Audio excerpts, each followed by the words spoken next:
Seja muito bem-vindo, seja muito bem-vinda aos Embaixadores de Cristo. É aqui que você recebe algo novo todos os dias para edificar a sua vida. E o melhor, direto da Palavra de Deus. Eu sou o Axel e é o seguinte, hoje nós estamos no episódio 2 da nossa série 100% Homem, 100% Deus. E, cara, o episódio de ontem já foi incrível e de hoje está ainda mais incrível porque a gente vai ver um dos primeiros milagres de Jesus, né, que João trata como sinais. Então, assim, vamos para a palavra porque está incrível. E o tema da nossa mensagem de hoje é Jesus já te conhece. E assim como ontem, eu vou ler alguns versículos aqui do 2º capítulo de João. E eu quero te encorajar, assim como a gente fez aquele combinadinho ontem, de você ler os capítulos conforme a gente for ministrando aqui, para você poder ter um pouco mais de entendimento, um pouco mais de profundidade naquilo que nós estamos falando aqui, tá bom? Então vamos lá. Então versículo 2, Jesus e os seus discípulos também haviam sido convidados para o casamento. Tendo acabado o vinho, a mãe de Jesus lhes disse, eles não têm mais vinho. Versículo 7, disse Jesus aos serviçais, encham os potes com água, encham até a borda. Então lhes disse, agora levem um pouco ao encarregado da festa. E assim eles fizeram. O encarregado da festa provou a água que fora transformada em vinho, sem saber de onde esta viera, embora o soubessem os serviçais que haviam tirado a água. Então chamou o noivo e disse, todos servem primeiro o melhor vinho, e depois que os convidados já beberam bastante, o vinho inferior é servido. Mas você guardou o melhor até agora. Este sinal milagroso em Caná da Galileia foi o primeiro que Jesus realizou. Revelou a sua glória e seus discípulos creram nele. Gente, aqui é o primeiro milagre que Jesus faz publicamente, né, que é transformar água em vinho. Praticamente todos nós já conhecemos, já ouvimos falar em algum momento desse episódio, né, dessa história, dessa passagem de Jesus. E o que nós precisamos entender também é que quando ouvimos Jesus falando aqui, ele sempre vai falar de uma forma espiritual, tá? Então nunca olhe para as falas de Jesus no Evangelho de João de uma forma carnal ou terrena. Ele sempre vai estar falando de uma forma espiritual, sempre vai estar falando do relacionamento que ele tem com o Pai, tá? A gente mais para frente a gente vai ver aqui uma conversa dele com alguns judeus e a gente vai ver ele falando de uma forma espiritual e os judeus entendendo de uma forma terrena. Naquela época os casamentos duravam 7 dias, então por isso que eles ofereciam o melhor vinho no início e depois quando estava para casa, quase acabando ali, eles ofereciam o vinho inferior. E quando acabava o vinho, né, nesses casamentos, era um motivo de desonra ali, era praticamente aquele casal estava começando o seu casamento com o pé esquerdo, tá? Então só para a gente entender essas duas coisas, porque isso é importante para aquilo que a gente vai falar nessa mensagem, tá? A primeira coisa que a gente precisa entender é que nós precisamos, antes de qualquer coisa, convidar Jesus para participar dos momentos da nossa vida. Convidar Jesus para participar das nossas vidas. Aqui a gente vê que o casal convidou Jesus para o casamento, convidou seus discípulos. Maria também estava lá, a mãe de Jesus. Então nós precisamos entender que é necessário que nós tenhamos Jesus na nossa vida e não só na nossa vida, também nos melhores momentos e também nos piores, né? E é um custo muito corriqueiro a gente esquecer de Jesus quando a gente está no momento de bonança. É muito fácil a gente esquecer Jesus quando a gente está no momento alegre, quando todas as coisas estão dando certo. Então nós precisamos entender que independente do momento que nós estamos vivendo a nossa vida, nós precisamos estar com Jesus e convidar Jesus para participar daquilo ali. E nós precisamos entender que convidar Jesus não é só falar Jesus, abençoe esse casamento. Não, é viver segundo a vontade de Jesus em nossa vida. Se você convidou Jesus para o seu casamento, então faça que o seu casamento viva segundo a vontade dele. Busque a ele, cria um relacionamento com ele. O que essa passagem nos revela é que quando Jesus está na nossa vida Em vez do nosso casamento ir desgastando, que é o de costume que a gente vê, a pessoa casa, o casamento no auge, os primeiros anos são lindos, e aí depois o casamento vai desgastando, e aquilo ali já não vai sendo tão empolgante como era antes, e a gente vê que por isso que eles falam que o melhor vinho é servido primeiro e depois o vinho inferior. É porque o casamento vai desgastando, ou seja, é a representação do vinho inferior. Mas quando nós estamos com Jesus, quando Jesus está na nossa vida, quando nós temos um relacionamento com Jesus, um relacionamento verdadeiro, onde Ele está nos momentos bons e ruins da nossa vida, o nosso casamento, em vez de ele desgastar, ele vai melhorando com o tempo. Porque agora a gente não vive segundo as nossas vontades, segundo o que os nossos olhos estão vendo, mas segundo as vontades de Jesus. E a gente consegue compreender todo aquele cenário de uma forma melhor. Então nós precisamos entender isso. Nós precisamos convidar Jesus não só da boca para fora, mas criar um relacionamento com Ele. Isso que nós estamos fazendo aqui é criar um relacionamento com Ele. É buscar mais dele, é saber quem é Ele, não pelo que Ele faz, e sim pelo que Ele é. A gente lendo aqui, a gente consegue entender que Jesus não tinha feito nenhum milagre, nenhum sinal, né, milagroso antes desse casamento. Então, esses dois aqui, eles convidam Jesus não porque Ele faz, não pelo que Ele faz, não pelas suas mãos, nem pelas suas obras, nem pelos seus milagres, sim por quem Ele era. Porque eles não esperavam que o vinho ia acabar, eles não esperavam que Jesus ia fazer um milagre naquele lugar. Então eles não convidam Jesus esperando que Jesus faça algo milagroso ali. Eles convidam Jesus porque eles querem ter um relacionamento com Jesus. Eles querem que o casamento deles seja segundo a vontade de Jesus. Então por isso que eles convidam Jesus para o casamento. E aqui, para a gente poder entrar um pouco mais sobre esse assunto, eu quero te dar 4 principais motivos para você convidar Jesus, ou seja, ter um relacionamento fora do padrão, tá? O primeiro motivo é óbvio, convide Jesus para o seu casamento. É o que eu falei, não só pelo que ele faz, e sim pelo que ele é. Esteja debaixo da vontade dele. Faça o seu casamento ser segundo as vontades dele. Segundo motivo, convide a igreja para o seu casamento. Jesus foi convidado junto com seus discípulos, então ali havia um espírito de comunhão muito forte, tá? Terceiro motivo, convide intercessores para o seu casamento. Ali o vinho acabou e ao invés daquelas pessoas começarem a falar dos problemas, elas buscaram uma solução para o problema, sem espalhar.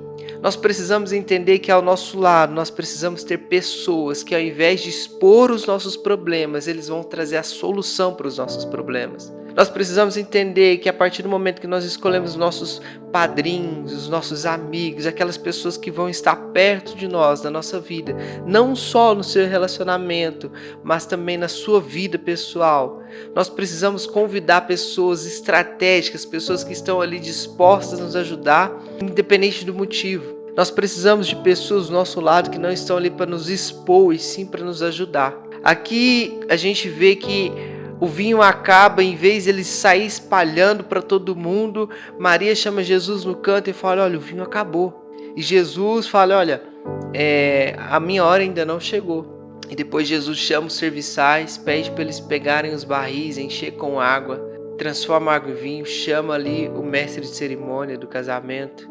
Prova aí desse vinho, vê se ele tá bom, vê se esse vinho tá à altura para a gente servir para os convidados. E aquele mestre de cerimônia fica louco, porque ele vai direto no noivo e fala, olha, você guardou o melhor vinho para o final. E ele não tinha nem noção de que Jesus tinha feito milagre ali. Ele não chegou no noivo e falou, nossa, Jesus fez um milagre, ele transformou 6 barris de água em vinho e esse vinho é muito top. Ele não falou isso. Ele não sabia que Jesus tinha feito milagre. Ele chegou no noivo e falou, cara, você guardou o melhor vinho para o final. Geralmente as pessoas guardam o pior para o final e você guardou o melhor para o final. Mas desde o início a gente vê que esse casamento era um casamento fora do padrão, é porque a gente vê que eles deram preferência no convite de Jesus. São pessoas que não estão preocupadas em aparecer, são pessoas que não estão preocupadas em fazer uma social. Eu vou convidar essa pessoa porque eu preciso disso, eu preciso... Não. Eles deram preferência, olha, convide Jesus, convide sua mãe, os seus discípulos, porque eu quero que ele esteja aqui, eu quero que ele esteja presente nesse momento. Nós queremos criar um relacionamento com ele. E o presente de Jesus para aquele casal é: calma, eu vou te dar o melhor. Então, nós precisamos entender isso, que nós precisamos ter ao nosso lado pessoas que não vai expor o nosso problema, mas sim trazer a solução do nosso problema, sem espalhar, sem nos expor, sem sair falando aos quatro cantos aí. A quarta coisa é: obedeça sem questionar. Faça tudo o que ele te disser. Aqueles serviçais, sem entender, encheu aqueles barris de água, pensando: o que esse cara vai fazer? Esse cara é maluco. A gente tá falando de vinho, o cara tá pedindo pra gente encher esse barril de água aqui. Era 80 a 120 litros que cabia naqueles barris. Eram os barris de pedra, que geralmente eles usavam para purificar. E aí o serviçais falaram: cara, pra que esse maluco tá pedindo pra nós encher isso aqui de água? Mas antes disso, a mãe de Jesus, Maria, falou assim: faça tudo o que ele te disser. Ou seja, independente do que ele te pedir. Se ele pedir pra você pular 3 vezes numa perna só, você pula. Se ele pedir pra você dar um mortal pra trás, aí você dá. Independente do que ele te pedir, faça tudo o que ele te disser. Independente se você vai entender ou não, se vai fazer sentido pra você ou não, só faça. E o que nós precisamos na nossa vida, em muitos momentos, é só fazer o que ele está nos pedindo para fazer. Não precisa fazer sentido, nós não precisamos entender, nós não precisamos achar que está no momento ou não, nós só precisamos fazer. Em muitos momentos nós nos deparamos em lugares onde nós só precisamos fazer o que ele está pedindo, que nossos olhos não conseguem enxergar a saída e nada mais ali faz sentido para o que a gente está vivendo. E aí Deus, Jesus, começa a nos orientar, começa a nos direcionar, e às vezes nós resistimos em fazer aquilo que ele está nos direcionando, porque nosso raciocínio lógico fala: não, isso aqui não faz sentido nenhum, eu não vou fazer isso aqui não faz sentido nenhum. Ei, faça tudo o que ele te disser, independente se faz sentido para você ou não, se está no tempo ou não, se você está entendendo ou não, só faça o que ele está te pedindo. Após o casamento, a Bíblia vai nos dizer que esse foi o primeiro sinal, o primeiro milagre de Jesus em público. E a gente vai ver a Bíblia nos dizendo que os discípulos creram nele. Depois dessas coisas, Jesus sobe para Jerusalém na época da Páscoa. E ele entra no templo, na casa do Senhor, no templo que eles tinham construído ali, edificado para Deus. E ele começa a ver pessoas vendendo bois, ovelhas, pombas, cambistas, trocando dinheiro a juros dentro da casa do Senhor. E Jesus faz um chicote com uma corda, desce no lombo dessas pessoas, viram as mesas e pede para eles saírem do templo, porque não era para fazer da casa do Senhor um mercado. E aí eu quero ler com você a partir do versículo 18 aqui. Então os judeus lhe perguntaram: que sinais milagrosos o Senhor pode mostrar-nos como prova da sua autoridade para fazer isso? Ou seja, fazer toda essa, virar as mesas, pegar o povo ali de porrada ali e tal. Jesus respondeu: destruam este templo e eu o levantarei em 3 dias. Os judeus responderam: este templo levou 46 anos para ser edificado, e o Senhor vai levantar em 3 dias? Mas o templo do qual ele falava era o seu corpo. Depois que ressuscitou dos mortos, os seus discípulos lembraram-se do que ele tinha dito. Então creram na Escritura e na palavra que Jesus dissera. Enquanto estavam em Jerusalém, na festa da Páscoa, muitos viram os sinais milagrosos que ele estava realizando e creram em seu nome. Mas Jesus não confiava a eles, pois conhecia a todos. Não precisava que ninguém lhes desse testemunho a respeito do homem, pois ele sabia o que havia no homem. Isso aqui é para a gente encerrar com chave de ouro. Eles questionam Jesus: que sinais você pode fazer para você ter autoridade para chegar aqui no nosso templo, onde a gente tem a presença de Deus, onde a Arca da Aliança está, onde céus e terra se encontram, e fazer todo esse movimento, bater nos caras que estão vendendo aqui, virar as mesas. Que sinais você pode fazer? Jesus fala: destrua esse templo e eu o levantarei em 3 dias. E aí aqueles homens enxergando só as coisas terrenas, olha e falam, cara, esse templo aqui demorou 46 anos para ser construído. Como que você vai levantar em 3? Então, assim como eu te disse, toda vez que Jesus estiver falando aqui na Bíblia, ele sempre vai falar de forma espiritual e não de forma terrena, carnal. Então a gente está vendo aqui o nosso Jesus 100% Deus neste momento.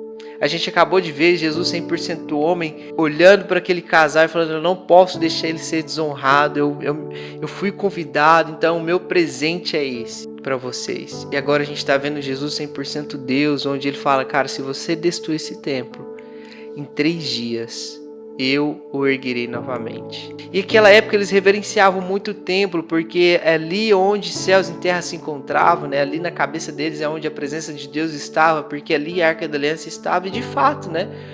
Por muito tempo a presença de Deus estava nesses templos. Mas Jesus agora ele está vindo para dizer, não, a presença de Deus não está mais no templo, e sim em mim. Eu sou o templo ambulante, céus e terra se encontram em mim. E eu quero passar isso para vocês.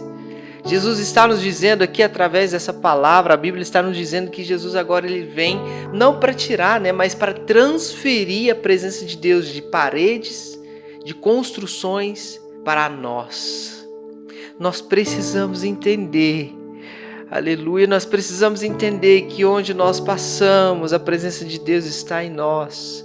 Nós precisamos entender que céus e terras agora se encontram em nós e que tudo que nós precisamos fazer é edificar o nosso corpo, ou seja, edificar esse templo para que a presença de Deus se manifeste nele. Aleluia. O que Jesus está nos dizendo aqui é que Ele é santo e por isso que céus e terras agora se encontram nele. E por isso que onde Ele passa, sinais milagrosos acontecem. E tudo que nós precisamos fazer é ser como Jesus. Edificar o nosso corpo, edificar o nosso templo para que a presença de Deus se manifeste através de nós. Para que onde nós pisarmos, onde nós tocarmos, ali a presença de Deus será manifestada através de nós. Se nós formos convidados para um casamento, que a presença de Deus se manifeste entre nós. Que se a gente estiver no almoço em família, que a presença de Deus se manifeste entre nós. Você entende o quão poderoso é isso aqui?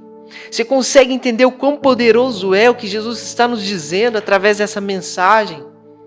Ei, independente de onde você estiver, na mais simples ocasião que for, a presença de Deus está através de você naquele lugar.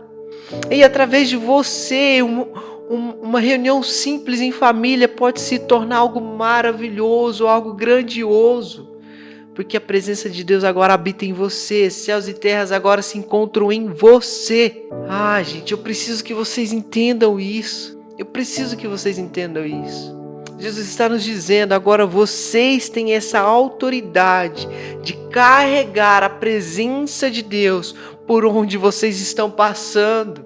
Ah, meu Deus. Sabe, depois que eu e a Nai começou a criar um relacionamento verdadeiro com Jesus, Deus está nos permitindo viver algumas experiências, alguns momentos, alguns detalhes, onde a gente olha e fala, cara, isso não estaria acontecendo se a gente não estivesse posicionado, se a gente não estivesse criando esse relacionamento com Ele. Deus está nos permitindo ser templo, ser igreja, ser a presença de Deus no meio de uma família, onde não professa a mesma religião. Deus está nos dando abertura para a gente falar da nossa crença, do nosso Jesus verdadeiro ali no meio. Jesus veio para nos dar esse poder de ser céu e terra por onde passarmos.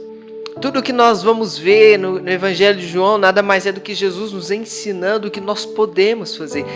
Até porque a própria Bíblia nos diz, o próprio Jesus nos disse que nós faremos coisas maiores do que Ele. Ei, você só precisa entender que você é templo do Espírito Santo. A presença de Deus habita em você, onde você está. Onde você pisa, onde você toca, onde você conversa. Céus e terra se encontram em você quando você busca a presença dEle. Nós precisamos entender isso. Pai, em nome de Jesus, eu quero orar com essas pessoas nesse dia, Senhor. Quero que em nome de Jesus nós possamos entender que a tua presença permanece em nós, ela está em nós, ela foi colocada em nós. E tudo que nós precisamos fazer é buscar mais de ti, buscar criar um relacionamento contigo, convidar o Senhor para a nossa vida, não pelo que o Senhor faz, e sim pelo quem o Senhor é. Que nós possamos, Senhor, em nome de Jesus, entender o nosso real papel neste lugar, nessa nação. Que nós possamos tomar essa decisão de nos posicionar diante da tua presença e começar a viver segundo a tua vontade, Senhor. Pois sabemos, Pai, que através das nossas vidas, Pai, outras pessoas possam ser alcançadas, transformadas, libertas, curadas, Deus, aleluia, Senhor. Pai, eu quero te agradecer por mais essa oportunidade. Tenha um ótimo dia.